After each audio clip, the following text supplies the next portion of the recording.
علی بن سفیان میں یہی وصف تھا کہ وہ دوسروں کے دلوں کے راز جان لیتا تھا اور غیر معمولی طور پر ذہین بھی تھا۔ وہ کچھ اور کہنے ہی لگا تھا کہ ان کے سامنے کئی اور مشعلیں روشن ہو گئیں۔ زمین پر بیش قیمت قالین بچھے ہوئے تھے۔ شہنائی اور سارنگ کا ایسا میٹھا اور پرسوز نغمہ ابھرا کہ مہمانوں پر سناٹا طاری ہو گیا۔ ایک طرف سے ناچنے والیوں کی قطار نمودار ہوئی۔ 20 لڑکیاں ایسے باریک اور نفیس لباس میں ملبوس چلی آ رہی تھیں جس میں ان کے جسموں کا انگ انگ نظر آ رہا تھا۔ ہر ایک کا لباس نہایت باریک تھا اور ایک لمبا سا چوغا تھا جو شانوں سے ٹخنوں تک لمبا تھا۔ ان کے بال کھلے ہوئے تھے اور اسی ریشم کا حصہ نظر آتے تھے جس کا انہوں نے لباس پہن رکھا تھا۔ صحرا کی ہلکی ہلکی ہوا سے اور لڑکیوں کی چال سے یہ ڈھیلا ڈھالا لباس ہلتا تھا تو یوں لگتا تھا جیسے پھولدار پودوں کی ڈالیاں فضا میں تیرتی آ رہی ہوں۔ ہر ایک کے لباس کا رنگ جدا تھا، ہر ایک کی شکل و صورت ایک دوسری سے مختلف تھی، لیکن حسن اور جسم کی لچک میں سب ایک جیسی ہی تھیں۔ ان کے مرمری بازو اریاں تھے، وہ چلتی آ رہی تھیں لیکن قدم اٹھتے تھے نظر نہیں آتے تھے۔ وہ ہوا کی لہروں کی مانند آ رہی تھیں۔ وہ نیم دائرے میں ہو کر رک گئیں، صلاح الدین ایوبی کی طرف منہ کر کے تعظیم کے لیے جھکی۔ سب کے بال سرک کر شانوں پر آ گئے۔ ساسندوں نے ان ریشمی بالوں اور جسموں کے جادو میں طلسم پیدا کر دیا۔ 2 سیاہ فام دیو ہیکل حبشی جن کی کمر کے گرد چیتوں کی کھالیں تھیں، ایک بڑا سارا ٹوکرا اٹھائے تیز تیز قدم چلتے چلتے نظر آئے اور ٹوکرا لڑکیوں کے نیم دائرے کے سامنے رکھ دیا۔ ساز سپیروں کی بین کی دھن بجانے لگا۔ حبشی مست سانڈوں کی طرح پھنکارتے غائب ہو گئے۔ ٹوکروں میں سے ایک بہت بڑی کلی اوپر کو اٹھی اور پھول کی طرح کھل گئی۔ اس پھول میں سے ایک لڑکی کا چہرہ نمودار ہوا اور پھر وہ اوپر کو اٹھنے لگی۔ یوں لگتا تھا جیسے سرخ بادلوں میں سے چاند نکل رہا ہو۔ یہ لڑکی اس دنیا کی معلوم نہیں ہوتی تھی۔ اس کی مسکراہٹ بھی اس عرض کی نہیں تھی۔ اس کے بالوں کی چمک بھی مصر کی کسی لڑکی کی چمک نہیں لگتی تھی۔ اور جب لڑکی نے پھول کی چوڑی پتیوں میں سے باہر قدم رکھا تو اس کے جسم کی لچک نے تماشائیوں کو مسحور کر دیا۔ علی بن سفیان نے صلاح الدین ایوبی کی طرف دیکھا۔ اس کے ہونٹوں پر مسکراہٹ تھی۔ صلاح الدین ایوبی نے مسکرا کر اس کے کان میں کہا، مجھے توقع نہیں تھی کہ یہ اتنی خوبصورت ہوگی۔ ناجی نے صلاح الدین ایوبی کے پاس آ کر کہا، امیر مصر کا اقبال بلند ہو۔ اس لڑکی کا نام زکوئی ہے۔ اسے میں نے آپ کی خاطر سکندریہ سے بلایا ہے۔ یہ پیشہ ور رقاصہ نہیں اور یہ عصمت فروش بھی نہیں۔ رقص سے اسے پیار ہے، شوقیہ ناچتی ہے، کسی محفل میں نہیں جاتی۔ میں اس کے باپ کو جانتا ہوں، ساحل پر مچھلیوں کا کاروبار کرتا ہے۔ یہ لڑکی آپ کی عقیدت مند ہے، آپ کو پیغمبر مانتی ہے۔ میں اتفاق سے اس کے گھر اس کے باپ سے ملنے گیا تو اس لڑکی نے استدعا کی کہ سنا ہے صلاح الدین ایوبی امیر مصر بن کے آئے ہیں، خدا کے نام پر مجھے ان سے ملوا دو۔ میرے پاس اپنی جان اور رقص کے سوا کچھ بھی نہیں جو میں اس عظیم ہستی کے قدموں میں پیش کروں۔ قابل احترام امیر، میں نے آپ سے رقص کی اجازت اس لیے مانگی تھی کہ اس لڑکی کو میں آپ کے حضور پیش کرنا چاہتا ہوں۔ آپ نے اسے بتایا تھا کہ میں اپنے سامنے کسی لڑکی کو رقص اور اریانی کی حالت میں نہیں دیکھ سکتا۔ صلاح الدین ایوبی نے کہا، یہ لڑکیاں جنہیں آپ ملبوس لائے ہیں بالکل ننگی ہیں۔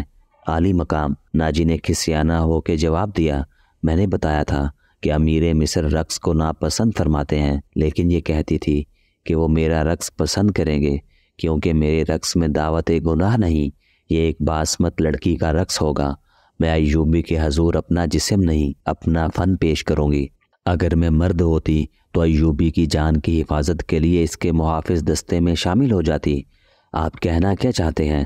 صلاح الدین ایوبی نے پوچھا۔ اس لڑکی کو اپنے پاس بلا کر اسے خراج تحسین پیش کروں کہ تم اپنے جسم کو ہزاروں مردوں کے سامنے عریاں کر کے بہت اچھا ناچتی ہو، اسے اس پر شاباش کہوں کہ اس نے مردوں کی جنسی جذبات بھڑکانے میں خوب مہارت حاصل کی ہے؟ نہیں امیر مصر، ناجی نے کہا، میں اسے اس وعدے پر یہاں لایا ہوں کہ آپ اسے شرف باریابی بخشیں گے۔ یہ بڑی دور سے اسی امید پر آئی ہے۔ ذرا دیکھیے، اس کے رقص میں پیشہ ورانہ تاثر نہیں، خود سپردگی ہے۔ دیکھیے وہ آپ کو کیسی نظروں سے دیکھ رہی ہے۔ بے شک عبادت صرف اللہ کی جاتی ہے، لیکن یہ رقص کی اداؤں سے، عقیدت سے مخمور نگاہوں سے آپ کی عبادت کر رہی ہے۔ آپ اسے اپنے خیمے میں آنے کی اجازت دے دیں۔ تھوڑی سی دیر کے لیے اسے مستقبل کی وہ ماں سمجھیں جس کی کوکھ سے اسلام کی پاسبانی کے لیے جانباز جنم لیں گے۔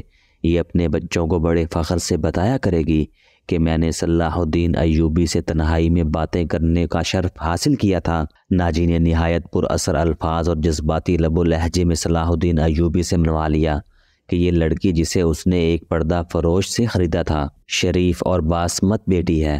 اس نے صلاح الدین ایوبی سے کہلوا لیا کہ اچھا اسے میرے خیمے میں بھیج دینا۔ زکوئی نہایت آہستہ آہستہ جسم کو بل دیتی اور بار بار صلاح الدین ایوبی کی طرف دیکھ کر مسکراتی تھی۔ باقی لڑکیاں اس کے گرد تتلیوں کی طرح جیسے اڑ رہی ہوں۔ یہ اچھل کود والا رقص نہیں تھا۔ مشعلوں کی روشنی میں کبھی تو یوں لگتا تھا جیسے ہلکے نیلے شفاف پانی میں جل پریاں تیر رہی ہوں۔ چاند کا اپنا ایک تاثر تھا۔ صلاح الدین ایوبی کے متعلق کوئی نہیں بتا سکتا کہ وہ گمسم بیٹھا کیا سوچ رہا تھا۔ ناجی کے سپاہی جو شراب پی کر ہنگامہ برپا کر رہے تھے وہ بھی جیسے مر گئے تھے۔ زمین اور آسمان پر وجد طاری تھا۔ ناجی اپنی کامیابی پر بے حد مسرور تھا اور رات گزرتی جا رہی تھی۔ نصف شب کے بعد صلاح الدین ایوبی اس خوشنما خیمے میں داخل ہوا جو ناجی نے اس کے لیے نصب کرایا تھا۔ اندر اس نے قالین بچھا دیے تھے۔ پلنگ پر چیتے کی کھال کی مانند پلنگ پوش تھا۔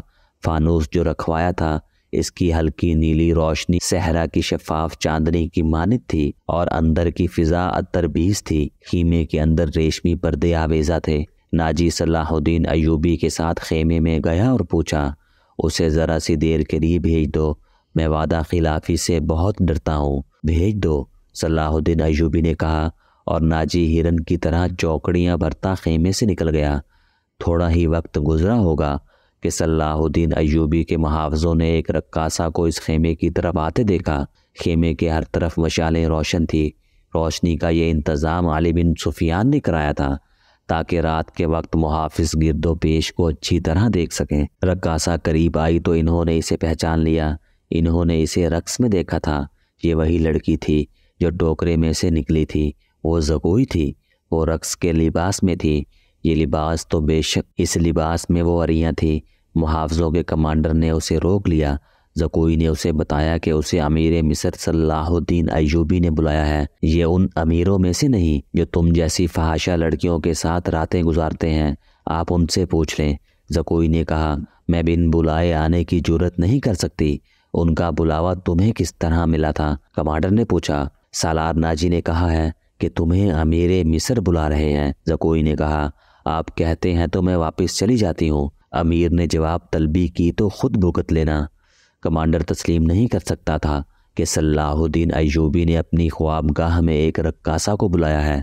وہ ایوبی کے کردار سے واقف تھا، اس کے اس حکم سے بھی واقف تھا کہ ناچنے گانے والیوں سے تعلق رکھنے والے کو 100 درے لگائے جائیں گے۔ کمانڈر ششو پنج میں پڑ گیا۔ سوچ سوچ کر اس نے جرت کی اور صلاح الدین ایوبی کے خیمے میں چلا گیا۔ ایوبی اندر ٹہل رہا تھا۔ کمانڈر نے ڈرتے ڈرتے کہا کہ باہر ایک رقاصہ کھڑی ہے، کہتی ہے کہ حضور نے اسے بلایا ہے۔ صلاح الدین ایوبی نے کہا، اسے اندر بھیج دو۔ کمانڈر باہر نکلا اور زکوئی کو اندر بھیج دیا۔ محافظوں کو توقع تھی کہ ان کا امیر اور سالار اعظم اس لڑکی کو باہر نکال دے گا۔ وہ سب اس کی گرجدار آواز سننے کے لیے تیار ہو گئے، مگر انہیں ایسی کوئی آواز نہ سنائی دی۔ رات گزرتی جا رہی تھی۔ اندر سے دھیمی دھیمی باتوں کی آوازیں سنائی دینے لگیں۔ محافظ دستے کا کمانڈر بے قراری کے عالم میں ادھر ادھر ٹہلنے لگا۔ ایک محافظ نے اسے کہا، کیا یہ حکم صرف ہمارے لیے ہے کہ کسی فحاشہ کے ساتھ تعلق رکھنا جرم ہے؟ ہاں، اس نے جواب دیا، حکم صرف ماتحتوں کے لیے اور قانون صرف رعایا کے لیے ہوتے ہیں۔ امیر مصر کو درے نہیں لگائے جا سکتے۔ بادشاہوں کا کوئی کردار نہیں ہوتا۔ کمانڈر نے جل کر کہا، صلاح الدین ایوبی شراب بھی پیتا ہوگا۔ ہم پر جھوٹی پارسائی کا رعب جمایا جاتا ہے۔ ان کی نگاہوں میں صلاح الدین ایوبی کا جو بت تھا وہ ٹوٹ پھوٹ گیا۔ اس بت میں سے ایک شہزادہ نکلا جو عیاش اور بدکار تھا، پارسائی کے پردوں میں گناہوں کا مرتکب ہو رہا تھا۔ ناجی بہت خوش تھا۔ صلاح الدین ایوبی کی خوشنودی کے لیے اس نے شراب سونگھی بھی نہیں تھی۔ وہ اپنے خیمے میں بیٹھا پر مسرت جھوم رہا تھا۔ اس کے سامنے اس کا نائب سالار عروش بیٹھا تھا۔ اس نے ناجی سے کہا، اسے گئے بہت وقت گزر گیا ہے، معلوم ہوتا ہے ہمارا تیر صلاح الدین ایوبی کے دل میں اتر گیا ہے۔ میرا تیر خطا کب گیا تھا؟ ناجی نے کہا لگا کر کہا، اگر یہ تیر خطا جاتا تو فوراً یہیں لوٹ کر ہمارے پاس آ جاتا۔ تم ٹھیک کہتے ہو، عروش نے کہا، کوئی انسان کے روپ میں طلسم معلوم ہوتی ہے۔ یہ لڑکی حشیشین کے ساتھ رہی ہے، ورنہ صلاح الدین ایوبی جیسا بت کبھی نہ توڑ سکتی۔ میں نے اسے جو سبق دیے تھے وہ حشیشین کے کبھی وہم و گمان میں بھی نہ آئے ہوں گے۔ ناجی نے کہا، اب صلاح الدین ایوبی کے حلق سے شراب اتارنی ہوگی۔ ناجی کو باہر قدموں کی آہٹ سنائی دی۔ وہ دوڑ کر باہر نکلا۔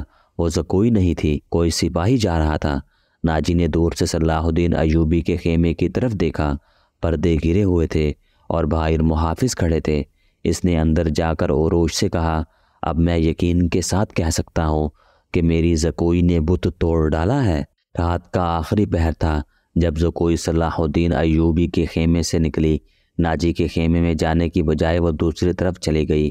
راستے میں ایک آدمی کھڑا تھا جس کا جسم سر سے پاؤں تک ایک ہی لبادے میں ڈھکا ہوا تھا۔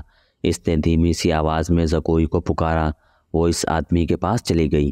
وہ آدمی اسے ایک خیمے میں لے گیا۔ بہت دیر بعد اس خیمے سے نکلی اور ناجی کے خیمے کا رخ کر لیا۔